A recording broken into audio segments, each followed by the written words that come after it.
Welcome to this edition of News Today, a series in which we discuss and briefly analyze the important news of the day. Let's have a look at today's main headlines. The Directorate General of Foreign Trade imposes minimum export price of $800 per ton on onions till December 2023. The United Nations Environment Programme announces 2023 Champions of the Earth Award. The United Nations Forum on Forests country-led initiative was hosted by India's Ministry of Environment, Forest and Climate Change. Scientists claim that the sun's activity cycle is reaching its peak earlier than expected. The Global Preparedness Monitoring Board released the report titled A Fragile State of Preparedness 2023 report on the state of world's preparedness. The Supreme Court has directed Maharashtra's Assembly Speaker to decide on the cases of defection within 3 months. Starting with the first main news, the Directorate General of Foreign Trade imposes minimum export price of $800 per ton on onions till December 2023. It aims to keep the onion prices affordable by ensuring adequate domestic supply as the stock from the Rabi season onion crop is decreasing. The minimum export price is set for a particular product below which it cannot be exported. It is declared under the Foreign Trade Act of 1992. Let's have a look at the reasons for rise in onion price. First, seasonality. It results in a cycle of high and low prices as onion is consumed all year round but is not harvested the whole year. The Rabi crop, which is harvested in March to May, accounts for 65 to 70% of the onion output, with Kharif and late Kharif crop harvested in October to March contributing the rest. This means that no onion harvesting takes place between June and September when supply is met through stored Rabi onion and harvested Kharif onion. Currently, the stored Rabi onion is getting exhausted and there is a delay in the arrival of Kharif onion, resulting in low onion supply and the corresponding increase in its price. After seasonality, weather also has a role to play. The delay in sowing of Kharif onion is due to weather conditions, which has resulted in less crop coverage. Having said this, there are other possible reasons as well. These include the cobweb phenomena. It is a phenomena in agriculture when farmers base their planting decisions on last year prices. This delayed response can cause a cycle of crop overproduction or underproduction, leading to fluctuating prices. Plus, the high transportation cost, the lack of cold storage facilities and high storage cost are also a reason. Before we conclude this news, let's have a look at some of the government steps in this regard. The government runs the Scheme for Development of Tomato, Onion and Potato Value Chain under the Operation Green Scheme. Along with this, the Price Stabilization Fund to cool onion prices and the irradiation of onions are also steps taken by the government.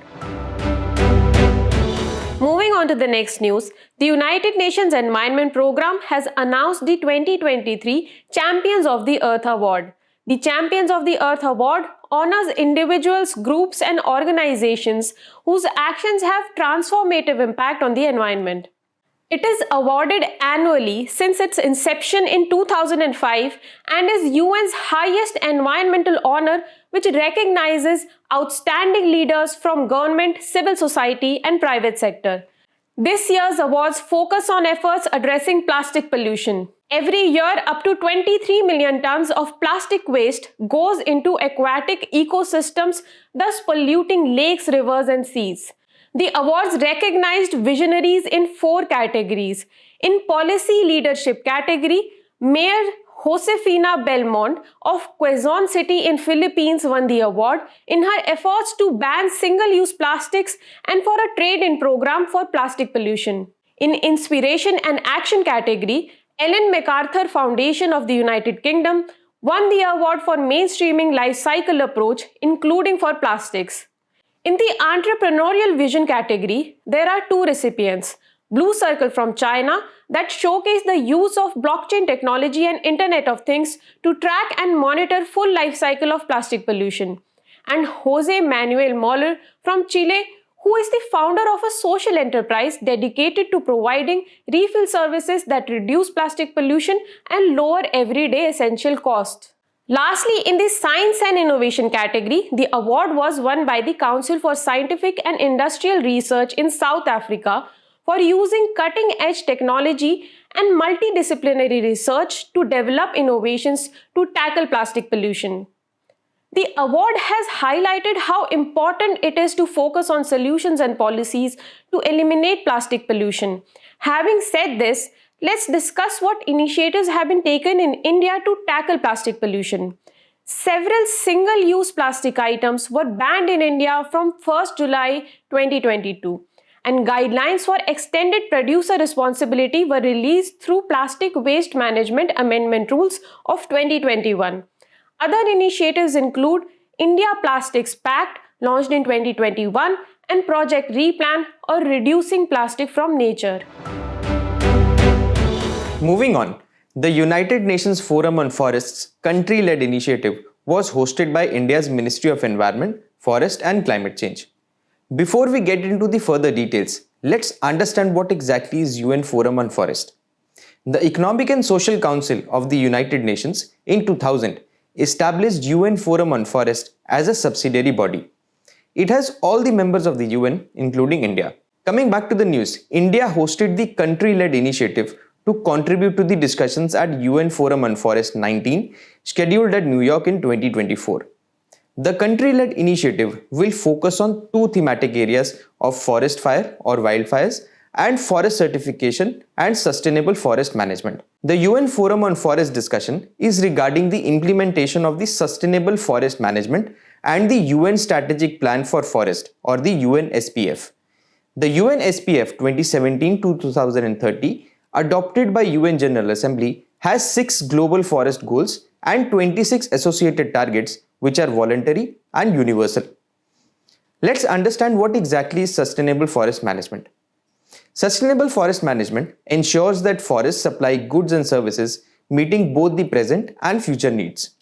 The UN Forest Instrument encourages sustainable forest management through voluntary certification systems or other appropriate mechanisms in a transparent manner. Forest certification is a mechanism for forest monitoring, tracing, and labeling forest products, where the quality of forest management is judged against a series of agreed standards. Between 2010 to 2021, area of forest under the land certification schemes increased by 35%. Having said this, let's have a look at the need for forest certification. It ensures sustainable forest management and prevents forest degradation or deforestation. It increases the value of forest by building consumer trust, and it acts as a prerequisite for doing business. However, there are certain challenges with forest certification, like excessive cost of certification, audit and compliance issues, and inaccessibility to forest owners in remote areas.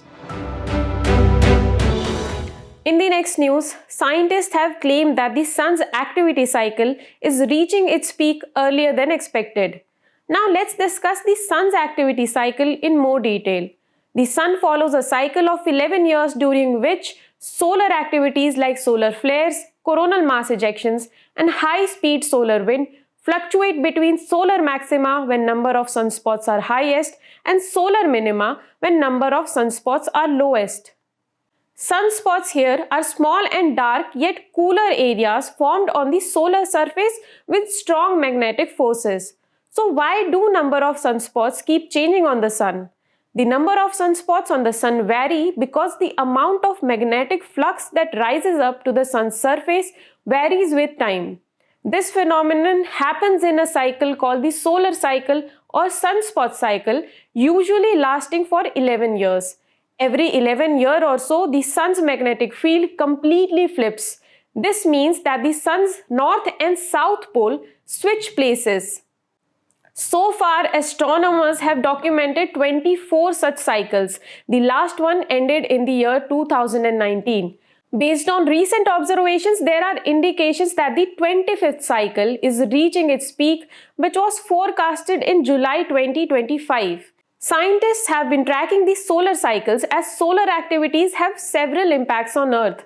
For instance, solar storms or flares can typically affect space-dependent operations like GPS, radio, and satellite communications, and it can also hamper flight operations, power grids, and space exploration programs. Further, coronal mass ejections, which are common during solar peaks, create disturbances in Earth's magnetosphere the protective shields surrounding the planet. In another news, the Global Preparedness Monitoring Board released the report titled A Fragile State of Preparedness 2023 report on the state of world's preparedness.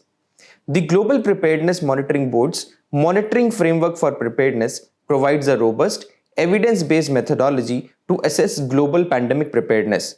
The Global Preparedness Monitoring Board, or the GPMB, was established in 2018 by the World Bank and the World Health Organization in the wake of Ebola epidemic. The GPMB has chosen to focus on 30 indicators related to monitoring and accountability, financing, global governance, adoption of One Health approaches, to name a few. Let's have a look at the key findings of the report. The report says that the world's capacity to deal with the potential new pandemic threat remains inadequate. Also, a declining trend has been observed in preparedness areas, including global coordination of research and development efforts to address misinformation, community engagement, and participation of low and middle income countries in decision making. However, there has been an improving trend observed in areas like capacity building, involvement of civil society and private sector, plus funding socio-economic response. Having said this, let's have a look at some of the key recommendations. The report recommends to strengthen evidence-based monitoring to increase effectiveness, ensure accountability, and build trust. It also seeks to reform global financing system for pandemic prevention, preparedness, and response, or in short, PPPR. The PPPR is a global good that ensures that all countries are better equipped to detect and respond to pandemics. Additionally, strengthening regional capacities for research and development and supply to address inequities in the global access to medical countermeasures is also needed. In another news, the Supreme Court has directed Maharashtra's Assembly Speaker to decide on cases of defection within 3 months. Taking the reference from Kesham Megha Chandra Singh versus Manipur Speaker 2020 case, the Supreme Court observed that the Speaker, in acting as a tribunal under the 10th schedule, is bound to decide disqualification petitions within a reasonable period. The case for the anti-defection should be decided within a maximum of 3 months, unless exceptional circumstances exist. Now let's discuss how is defection regulated in India. The 10th schedule, which was introduced by the 52nd Constitution Amendment Act of 1985, deals with situations of defection in parliament or state legislatures by members of a political party, independent members, and nominated members. It provides for their disqualification on the grounds of defection. The various grounds of defection are: if a member voluntarily gives up the membership of a political party, a member joins any other political party after the election, or votes or abstains from voting contrary to the party directive. A nominated member joins any political party after 6 months, and if an independent elected member joins any political party. However, if 2/3 of the members agree to a merger with another party, they will not be disqualified. Presently, no time limit has been provided within which the Speaker or presiding officers has to decide on the anti-defection case. Let's have a look at today's personality in news, which is Mr. Homi Jahangir Bhabha. Homi Jahangir Bhabha was recently remembered on his 114th birth anniversary. Born in Bombay in a Parsi family, he was a well-renowned physicist in India and is often considered as the father of Indian nuclear program. He was the founding director of Tata Institute of Fundamental Research and Trombay Atomic Energy Establishment, which was later renamed as Bhabha Atomic Research Center. He was associated with Bhabha scattering, which is the relativistic exchange scattering of electrons, and Bhabha-Heitler theory, which is related to production of electron and positron showers in cosmic rays. He was conferred with the Padma Bhushan Award in the year 1954 and was elected as the president of the first international conference on peaceful uses of atomic energy held at Geneva in 1955. He exhibited ethical values like scientific rigor, courage, and pursuit of excellence. As we conclude today's main news, let's go through some quick updates.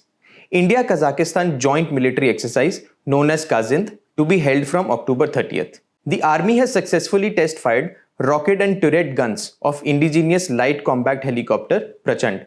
It was inducted into the Indian Air Force in 2022. US issues directives for artificial intelligence. Among the directives, companies developing AI models that pose a threat to national security, economic security, or health and safety must share their safety test results with the government. India has called for initiating formal talks on WTO's dispute settlement body reforms.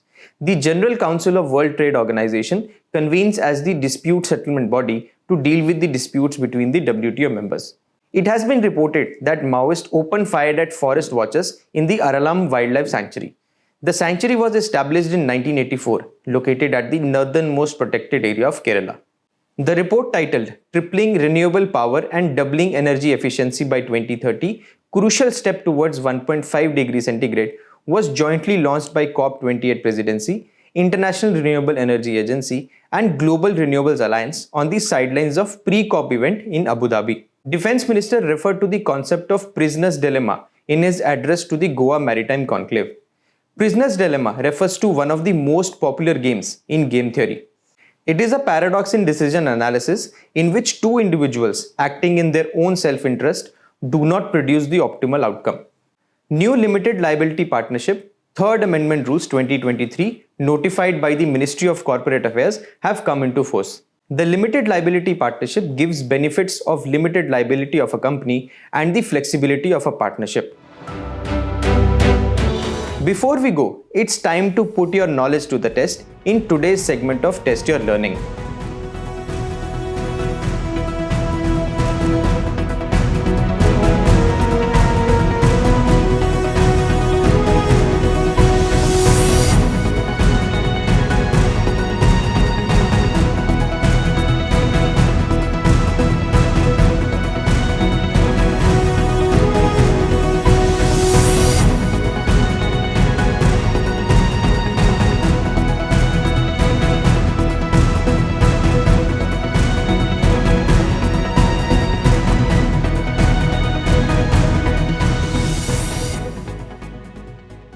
Thank you for joining us. We hope you have enjoyed this edition of News Today. To get the answers to today's quiz and to download the PDF of News Today, make sure to check out the links in the description below.